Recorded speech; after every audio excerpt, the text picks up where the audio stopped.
Welcome to the channel. Today I'm going to show you how to use WeTransfer to transfer files. Okay, so we are in WeTransfer.com. The first thing you want to do is go over to the left-hand side and add a file or even a folder. So let's first go and do that. Alright, so I've got an item in there, and what you'll need to do is just add an email address in over here, and you'll see the title of your image. It's just copy pasted it right over there, which you can change. You can also add a message, and then you can change the expiry date of that link. Okay, now if you hit these three dots over here, this is how you are creating just a simple link, and this will be for yourself. You can change access control if you would like. However, if you'd like to send this to multiple people, you can just click on the send email over here.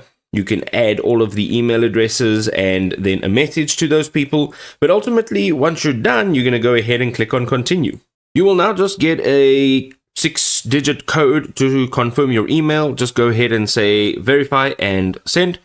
And you can see over here, you've got a progress bar and it says transferring, finalizing, do not close the page. You've also got a QR code, and then you've got a link, which you can literally just say copy over here, and you can see all the details. So you got your expiration date. If there is a password or a price, you can go ahead and add that in there as well. It's as simple as that.